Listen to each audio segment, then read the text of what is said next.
स्वागत है आज के इस वीडियो में। आज के वीडियो में हम बताएंगे रस छंद अलंकार के बारे में। जी हाँ, इसके परिभाषा व उदाहरण दोनों हम देने वाले हैं विद ट्रिक के साथ, किसके माध्यम से हम बहुत ही आसानी से परिभाषा भी याद कर सकते हैं, उसके उदाहरण भी हम याद कर सकते हैं। पहली चीजें, अगर रस आप पढ़ रहे हैं तो ये बिल्कुल भूल जाइएगा कि रस में जो हमारे क्वेश्चन बैंक में या बुक में जो हमारा उदाहरण है वही लिखना होगा। नहीं, आप कोई भी उदाहरण लिख सकते हैं उसके स्थान पर, लेकिन वो उसी का होना चाहिए। इसके बारे में हम थोड़ा सा आगे बात करेंगे, ठीक है। रस छंद अलंकार, ये प्रश्न संख्या 13 में पूछा जाता है, जिसमें रस 2 दिए जाएंगे, 1 करने होते हैं। छंद भी 2 दिए जाएंगे, 1 करने होते हैं। अलंकार भी 2 दिए जाते हैं, 1 करने होते हैं। यहाँ पे 2 अंक इसके मिलेंगे, 2 अंक इसके, 2 अंक इसके, मतलब मिलाकर 6 अंक आपको यहाँ पे मिल जाएंगे। इसको करने के लिए 5 मिनट का समय लगाइएगा, इसको 5 मिनट, इसको 5 मिनट। तीनों को करने के लिए आपको 15 मिनट का समय लगाना पड़ेगा। अगर 15 मिनट से ज्यादा जाएंगे तो समझ लीजिएगा कि आपका कहीं ना कहीं लॉस हो रहा है। तो चलिए हम प्रारंभ करेंगे सबसे पहले रस के बारे में। ठीक, रस आपको पता होगा, रस 5 प्रकार के हैं। आपके बोर्ड एग्जाम में जो आने वाले 5 प्रकार के रस हैं: श्रृंगार रस, वीर रस, करुण रस, हास्य रस और शांत रस। तो इसमें से कोई 2 ही इस बार बोर्ड एग्जाम में पूछा जाएगा। तो इस 5 में से किसी 2 को आपको तैयार करके जाना है। अगर जो 5 तैयार कर लिया उसके लिए तो बहुत अच्छी बात है। जो 5 नहीं तैयार कर पाया है और जो सोच रहा है कि मैं किसी तरह कोई भी तैयार कर लूं, तो उसके लिए मैं आपको बता देता हूं कौन वो तैयार करके जा सकता है। ये 2 चीजें आप तैयार करके चले जाइए, करुण रस, हास्य रस। इन दोनों को तैयार करेंगे तो इन 5 में से कंफर्म है कि करुण और हास्य रस में एक कंफर्म में फंसने का चांसेस बन जाएगा। अब इसको लिखेंगे कैसे, इसकी हमें परिभाषा लिखना पड़ेगा। परिभाषा के लिए हम आपको ट्रिक देने वाले हैं और इसके उदाहरण।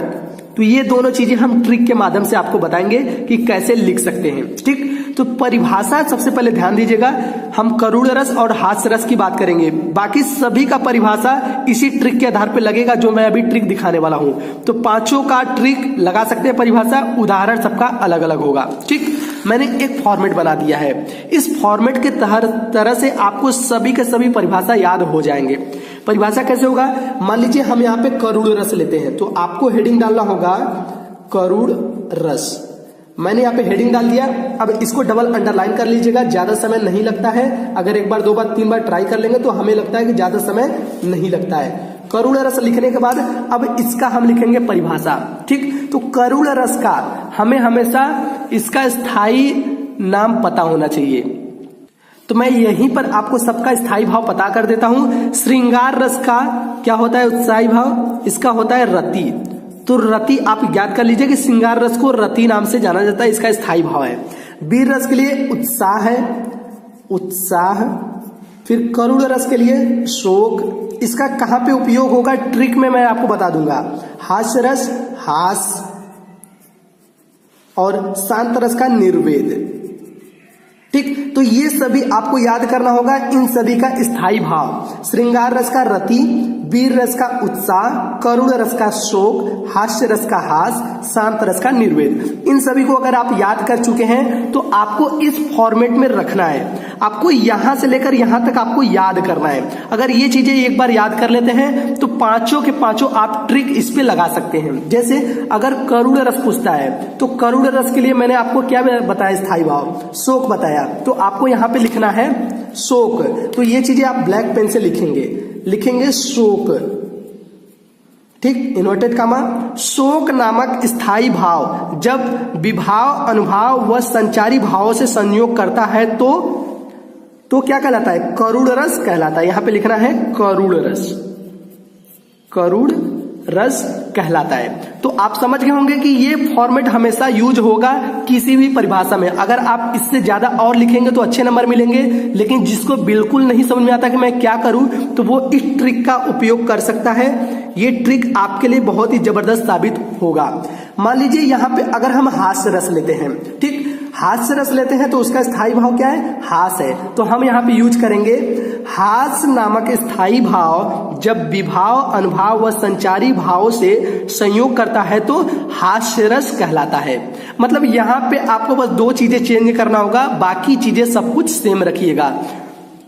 यहाँ पे पांचों आपको इस तरह से लिखकर मैं दिखाने वाला नहीं हूं, मैंने ट्रिक जो दे दिया वो ट्रिक आप यहाँ पे पांचों का स्थायी भाव से पता कर सकते हैं। तो ये जो ट्रिक है, इस ट्रिक को मैं पीडीएफ फाइल में दे दूंगा, आप इसको ले लीजिएगा, पीडीएफ फाइल में इसको याद कर लीजिएगा यहां से यहां तक, बस उसका नाम चेंज करके जाइएगा, पूरा का पूरा मिल जाएगा। तो ये तो हो गया परिभाषा। अब हम बात करेंगे इसके उदाहरण की। तो इसके उदाहरण हम कैसे लिख सकते हैं, चलिए उदाहरण के बारे में हम बात करते हैं। तो यहाँ पे जो उदाहरण आप लिखेंगे, जिसका भी होगा, करुण रस का होगा तो करुण रस का उदाहरण लिखिएगा, हास्य रस होगा तो हास्य रस का, किसी का भी लिखिएगा। जो उदाहरण मैं यहाँ पे लिखने वाला हूं, आप कोई भी उदाहरण उठा के लिख सकते हैं, लेकिन वो करुण रस से ही होना चाहिए। अगर हास्य रस से होगा तो हास्य रस का ही उदाहरण होना चाहिए। कहीं से भी आप उठा सकते हैं, किसी भी काव्यांजलि से उठा सकते हैं, कोई भी दिक्कत नहीं होगा, बस जो आपको याद होगा। जैसे मुझे करुण रस का जो याद है मैं वही चीजें लिखने वाला हूं। करुण रस का है, क्यों छलक रहा दुख मेरा, ठीक, क्यों छलक रहा दुख मेरा उषा की मृदु पलकों में, लिखेंगे उषा की मृदु पलकों में। उसके बाद आगे लिखेंगे कॉमा, हां उलझ रहा सुख मेरा, सुख मेरा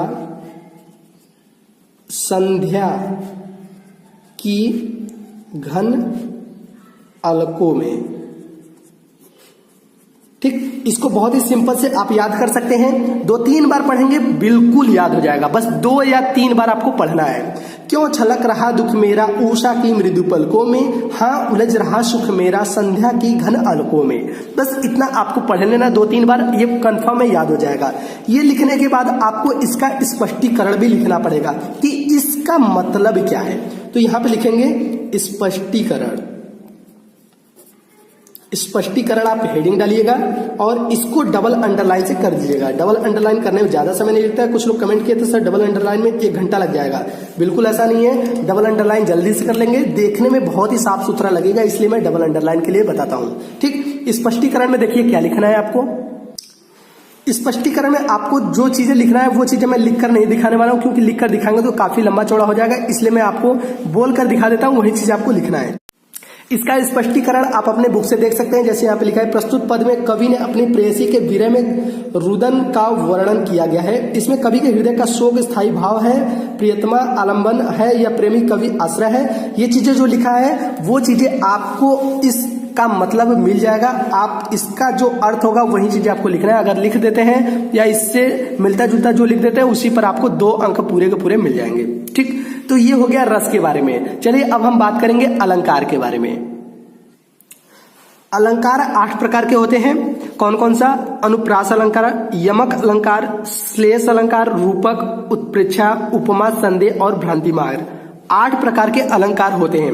अब इस 8 प्रकार के अलंकार में केवल 2 ही प्रश्न इसमें से पूछा जाएगा, जो 2-2 अंक के होंगे, 1 करने होते हैं, ठीक। अब इसमें से कौन सा ज्यादातर पूछता है और कौन सा हमें तैयार करके जाना चाहिए?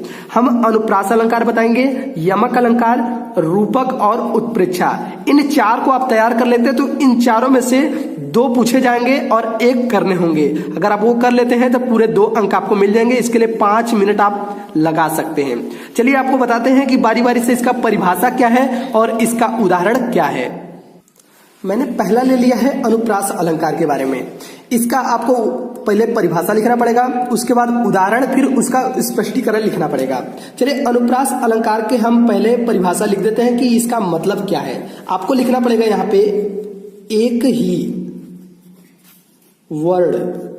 देखिए यहाँ पे वर्ण और शब्द में बहुत अंतर होता है। वर्ण का मतलब ये अलग अलग अक्षर, शब्द का मतलब होता है पूरा का पूरा शब्द। ये चीजें अभी हम आगे भी डिफाइन करते चलेंगे, हो सकता है वो रूपक में मिल जाए। एक ही वर्ण की बार बार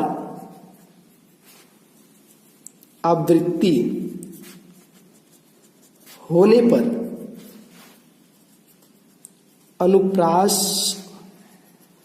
अलंकार होता है। अब इसका मतलब क्या है? एक ही वर्ड के बार बार अगर आवृत्ति होती है तो वही अनुप्रास अलंकार कहलाता है। अब इसके लिए हम क्या करेंगे? उदाहरण से इसको स्पष्ट करेंगे। उदाहरण। देखिए उदाहरण क्या होगा, इसका उदाहरण आपको ब्लैक पेन से ही लिखना पड़ेगा। कानन कठिन भयंकर भारी, घोर घाम हिम वारी बयारी। ठीक, चलिए इसमें हम स्पष्ट करके आपको बता देते हैं। देखिए इसका स्पष्टीकरण कैसे करेंगे। कानन कठिन भयंकर भारी, घोर घाम हिम वारी बयारी। इसका मतलब साफ साफ दिख रहा है कि यहाँ पे हमें वर्ड की बार बार क्या करना है, आवृत्ति अगर आए तो वही होता है अनुप्रास। ठीक, जैसे इसमें क आ गया, इसमें भी क आ गया, तो ये क्या हो रहा है, आवृत्ति हो रही है।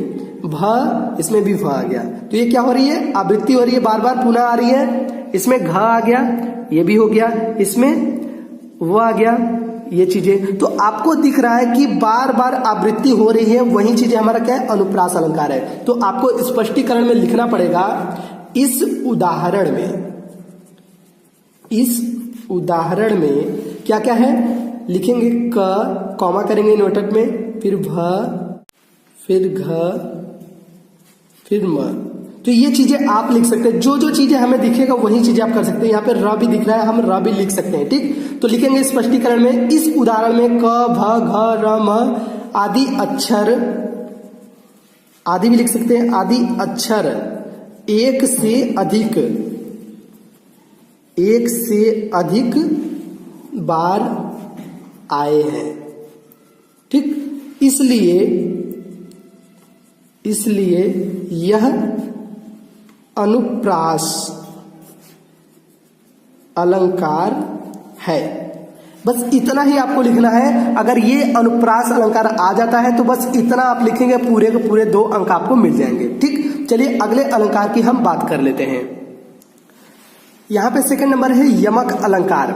इसका परिभाषा आपको लिखना है, जब एक ही शब्द 2 या 2 से अधिक बार आता है, भिन्न भिन्न अर्थों में प्रयुक्त होता है, तो वहां पे यमक अलंकार होता है। अब यमक अलंकार मतलब जब एक ही शब्द, यहाँ पे पूरे शब्द की बात हो रही है। जैसे मैं उदाहरण के तौर पे आपको बता देता हूँ, काली घटा का घमंड घटा, नवमंडल तारक वृंद खिले। अब यहाँ पे आप देख सकते हैं घटा, काली घटा का घमंड घटा। ठीक, यहाँ पे घटा आ गया, फिर भी घटा आ गया, तो ये पूरा का पूरा एक शब्द है। ठीक, पूरे शब्द अगर पुनः 2 या 2 से अधिक बार आए वही यमक अलंकार होता है। और इन दोनों का अर्थ अलग अलग होना चाहिए। जैसे इस घटा का अर्थ अलग है, इस घटा का अर्थ अलग है। यही जो अर्थ अलग अलग होता है उसी को स्पष्टीकरण में लिखते हैं। क्या लिखेंगे स्पष्टीकरण में, इस उदाहरण में घटा शब्द 2 बार आया है, दोनों स्थानों पर उसका अर्थ भिन्न भिन्न है। जैसे पहले घटा का अर्थ बादल, इस घटा का अर्थ है बादल, दूसरे घटा का अर्थ है कम हो जाना या कम हो गया। तो वही चीजें दोनों घटा है लेकिन उसका अर्थ अलग अलग हो गया, तो वहां पर होता है यमक अलंकार। तो यमक अलंकार भी आप समझ गए होंगे कि जब शब्द की पुनरावृत्ति होती है और उसका अर्थ अलग अलग होता है तो वहां पे यमक अलंकार होता है। अगला नंबर 3 हम आपको बताने वाले हैं रूपक अलंकार के बारे में। तो रूपक अलंकार को ध्यान से समझिएगा, साथ में हम उत्प्रेक्षा अलंकार को भी हम समझाने वाले हैं। इन दोनों में बहुत ही कम अंतर है, रूपक और उत्प्रेक्षा में। क्या अंतर है मैं आपको यह बता देता हूँ। देखिए ये जो फॉर्मेट यहां से यहां तक मैंने फॉर्मेट लिखा है, इस फॉर्मेट में बस थोड़ा सा ही अंतर है। क्या, जहां उपमेय जिसके लिए उपमा दी जाती है, में उपमान, उपमेय की जिसके साथ तुलना की जाती है, तो यहां तक आपको दोनों में लिखना पड़ेगा, एक रूपक अलंकार में, एक उत्प्रेक्षा अलंकार में। ये चीजें बिल्कुल सेम रहेगा। जहां उपमेय जिसके लिए उपमा दी जाती है, में उपमान, उपमेय की जिसके साथ तुलना की जाती है। उसके बाद अगर रूपक अलंकार है तो हमें लिखना है का निषेध रहित आरोप हो, वहां रूपक अलंकार है। अगर उत्प्रेक्षा रहता है तो वहां लिखना है कि संभावना की जाती है। ये चीजें अभी आगे बताएंगे। ठीक, उदाहरण के तौर पर समझिए, गिरा अनिल मुख पंकज रोकी, प्रकट नलाज निशा अवलोकी। यहाँ पे क्या किया गया, निषेध रहित आरोप किया गया है। कैसे, इसके लिए हम क्या करेंगे, स्पष्टीकरण में आपको समझाने वाले हैं। देखिए यहाँ गिरावाड़ी जो बताया गया है, पहला क्या है, गिरड़वाड़ी जो बताया गया है वो भौरे का मुख में कमल और लाज में निशा का निषेध रहित आरोप बनाया गया है। ठीक, गिरा का किससे बताया गया है, गिरा का वाड़ी में भौरे का और मुख में कमल का, मुख में कमल का, लाज में निशा का, लाज में निशा का, गिरा से मुख का, इससे निषेध रहित क्या किया गया है, आरोप लगाया गया है। निषेध रहित आरोप होने से रूपक अलंकार हमारा यहाँ पे बन रहा है। ठीक, तो इस चीजों को आप याद करें, उसका उदाहरण, इसकी स्पष्टीकरण क्या है, कैसे। साथ में रूपक अलंकार के लिए मैंने आपको यहां से यहां तक बता दिया, फॉर्मेट सेम रहेगा, बस इसमें निषेध रहित आपको करना है। ये चीजें कैसे क्लियर होगा, इसके लिए हम आपको उत्प्रेक्षा अलंकार में क्लियर कर देते हैं। जैसे उत्प्रेक्षा अलंकार है, इसमें भी परिभाषा में लिखना है, जहां उपमेय जिसके लिए उपमा दी जाती है, में उपमान, उपमेय की जिसके साथ तुलना की जाती है, इसमें भी सेम वही चीजें यहां से यहां तक लिखना है। अब उसके आगे चेंज करना है कि संभावना की जाए, वहां उत्प्रेक्षा अलंकार। अगले में क्या था, उसमें निषेध रहित आरोप था, इसमें आपको क्या लिख रहे हैं, संभावना की जाए, उत्प्रेक्षा अलंकार होता है। इसके उदाहरण की बात करें, सोहत ओढ़े पीतु पटु श्याम सलोने गात, मनो नीलमणि शैल पर आतपु परियो प्रभात। तो ये रही इसकी उदाहरण। अब इसका मतलब क्या है, इसके लिए हम स्पष्टीकरण में आपको क्लियर करते हैं। देखिए, यहां श्री कृष्ण के श्याम गात में, ये जो श्याम गात दिख रहा है, ठीक, श्याम सलोने गात, यहां श्याम गात में नीलमणि शैल की तथा पीत पटु में, जो हमारा पीत पटु दिख रहा है, ठीक, पीत पटु में प्रभात के आतप धूप की संभावना करने से उत्प्रेक्षा अलंकार है। यहाँ पे संभावनाएं बनाई गई है कि श्री कृष्ण श्याम गात जो है नीलमणि के शैल पर और पीत पटु का प्रभात पर क्या बनाया गया है, संभावना बनाया गया। ये हो जाएगा इसका स्पष्टीकरण। तो उम्मीद करते हैं आपको अलंकार भी अच्छे से समझ में आ गया होगा। चलिए अब छंद के बारे में हम बात करते हैं। अब हम आपको छंद के बारे में बताने वाले हैं। छंद 4 प्रकार के होते हैं। पहला चौपाई छंद, दोहा छंद, सोरठा छंद, कुंडलिया छंद। तो ये 4 प्रकार के छंद पूछे जाएंगे। 4 में से केवल 2 ही आपको पूछा जाएगा। इसमें से 2 पूछे जाएंगे, 1 करने होंगे। अगर 1 कर लेते हैं तो आपको 2 अंक पूरे मिल जाएंगे। अब इस 2 अंकों को पाने के लिए आपको 5 मिनट इस पर देना पड़ेगा। 5 मिनट समय देंगे तो आसानी से इसको कर लेंगे। हम यहाँ पे आपको दोहा और सोरठा के बारे में बताने वाले हैं। अगर ये दोनों आप कंप्लीट कर लेते हैं हमारे इस ट्रिक से, तो चारों में से ये दोनों में से एक कंफर्म फंस जाएगा, उसे आप 2 अंक पा सकते हैं। चलिए दोहा और सोरठा के बारे में हम बात करते हैं। दोहा छंद की आपको परिभाषा कैसे लिखना है। दोहा अर्धसम छंद है। इसमें 4 चरण होते हैं। दोहा में 4 चरण होते हैं, देख लीजिए। पहला चरण कॉमा यहाँ पे है, दूसरा चरण ये है, तीसरा चरण ये है, कॉमा, चौथा चरण ये। तो ये 4 चरण होते हैं। ये चीजें आपको परिभाषा में भी लिखना पड़ेगा। फिर इसके पहले व तीसरे विषम चरणों में 13-13 मात्राएं और दूसरे तथा चौथे सम चरणों में 11-11 मात्राएं होती है। अब ये मात्राएं क्या है, चलिए इसके बारे में थोड़ा सा हम बता देते हैं। इस उदाहरण में, उदाहरण मैंने ले लिया, इसमें हम मात्राएं कैसे गिनेंगे और कैसे 13 और 11 होंगे उसके बारे में हम बता देते हैं। ठीक, इस पहले में यहाँ पे जो पहला चरण आपको यहाँ तक दिख रहा है, इसमें 13 मात्राएं होनी चाहिए। इस तीसरे चरण में भी 13 मात्राएं होनी चाहिए, दूसरे चरण में 11 मात्राएं और चौथे चरण में भी 11 मात्राएं होनी चाहिए। अब ये मात्राएं कैसे होगा, चलिए इसको बता देते हैं। देखिए, अगर मात्राएं, अगर कोई सिंगल है, जैसे यहाँ पे भ और व सिंगल सिंगल है, तो उसे हम केवल सिंगल सिंगल करेंगे। ठीक, लघु गुरु 2 चीजें होता है, एक लघु और एक गुरु। ठीक, तो यहाँ पे इस पे कोई मात्रा है, इस पे भी बड़ी की मात्रा है, तो हम यहाँ पे गुरु करेंगे। ठीक, लघु कब करेंगे, लघु जैसे कि ये आ गया, और छोटी की मात्रा जैसे हम ले लेते हैं यहाँ पे छोटी की मात्रा, देखिए ये आ गया। इसमें छोटी की मात्रा है तो इसमें हम क्या करेंगे, सिंगल लगाएंगे लघु के लिए। ठीक, हम गुरु कब करेंगे, गुरु जैसे कि ये है ये, तो उस तरह से करेंगे। पहला हमारा गुरु मिल गया, दूसरा भी बड़ी मात्रा है, गुरु मिल गया। गुरु को हम 2-2 काउंट करते हैं, 2-2 4 ऐसे काउंट करते हैं। फिर भाव में लघु लघु करेंगे। इसमें इन दोनों में देखिए गुरु आ गया, इसमें भी डबल मात्रा है, ये भी गुरु हो गया। हाँ सिंगल है, ये हो गया लघु। इसमें देखिए डबल मात्रा है, तो ये हो गया गुरु। ठीक, तो इस तरह से इसको काउंट कर लेते हैं। 2-2 4 5 6 7 8 9 10 10-2 12 और 13। तो यहाँ पे 13 हमें क्या मिला, 13 मात्राएं पहले में मिल चुका। ठीक, इसी तरह से हम दूसरे चरण में देखेंगे तो यहाँ पे 2-2 मिल गया, तो ये हो गया गुरु गुरु। इसी तरह से इसको लेंगे गुरु, फिर ग में हो गया लघु के लिए, फिर ये छोटी की मात्रा इसलिए ये लघु होगा। ठीक, इसके बाद सोई, ये जो सो है वो हमारा गुरु मिल गया। ई हमारा सिंगल है, तो ये हमारा मिल गया लघु के लिए। इसको काउंट कर लेते हैं, तो इसको काउंट करेंगे तो 2 2 4 2 6, 6 2 8, 8 2 10 और 1 11। तो यहाँ पे 11 मात्राएं हमें दूसरे में भी मिल चुका। ठीक, इसी तरह से तीसरे में देखते हैं 13 है या नहीं। तो ये हो गया गुरु, लघु लघु गुरु, यहाँ पे गुरु और ये हो गया गुरु। ठीक, गुरु गुरु हो गया। ठीक, अब इसमें देखिए, इसमें हमारा लघु मिल गया, इसमें गुरु मिल गया। अब इसमें आते हैं, यहाँ पे करेंगे तो ये देखिए, ये टोटल के टोटल देखे जाएंगे क्योंकि ये आधा है स है इसमें।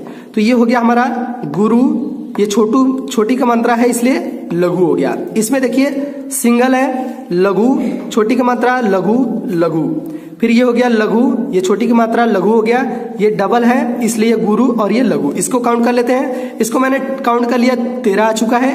ये 2 और 1 3, 3 6, 6 2 8, 8 2 10 और 1 11। यहाँ पे 11 मात्राएं हमें इस तरह से मिल चुका।